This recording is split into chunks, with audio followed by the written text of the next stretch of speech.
when you thought Link's adventuring was over on Nintendo DS, the Big N hits us with The Legend of Zelda Spirit Tracks made exclusively for its Pocket console. Trading in his boat for a cutie-poo choo-choo train, our green-clad hero is at it again, this time out to save the world from the astonishing evil power of the Demon King. With new weapons in his arsenal, the tag-along Ghost of Zelda, and plenty returning cast members from Phantom Hourglass, can Nintendo's unlikely hero win the day once again?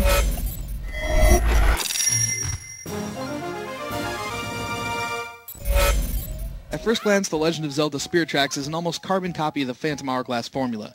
Take a young Toon Link, toss in a damsel in distress, and send him on an adventure to collect 4 pieces of a map while returning time and time again to one central dungeon.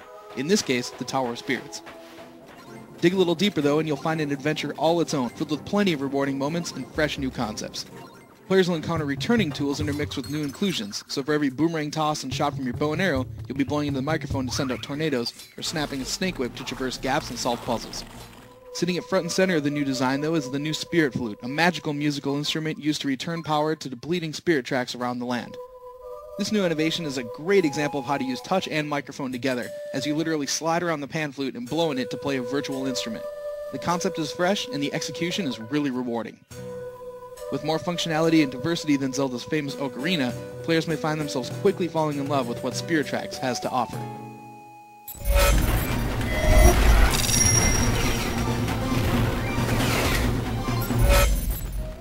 While the core progression of the game is similar to that of Phantom Hourglass, Spirit Tracks is a much larger and rewarding game in comparison. Once you trudge through the obligatory long-winded opening, you'll encounter tougher dungeons, awesome new tools, and plenty of great bosses to keep things fresh. If you're looking for a more casual take on the Zelda experience, you can slow things down and take some extra time searching for treasure, catching rabbids in your very own Zelda Zoo, or filling up your stamp book from locations around the world. All these different activities can be exchanged for more prizes and treasures along the way, so it's definitely incentive to keep going well after the game is finished. Once you're done taxiing around villagers or transporting goods on your trusty little train, however, it's right back to business, and business is good.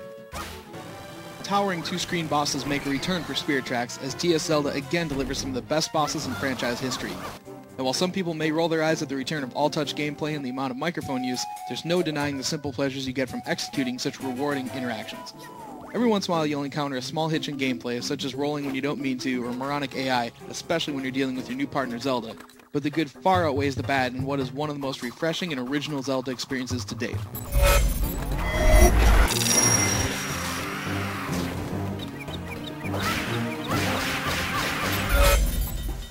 Spirit Tracks may look like just a quick sequel off the Phantom Hourglass engine, but trust us, it's an adventure all its own.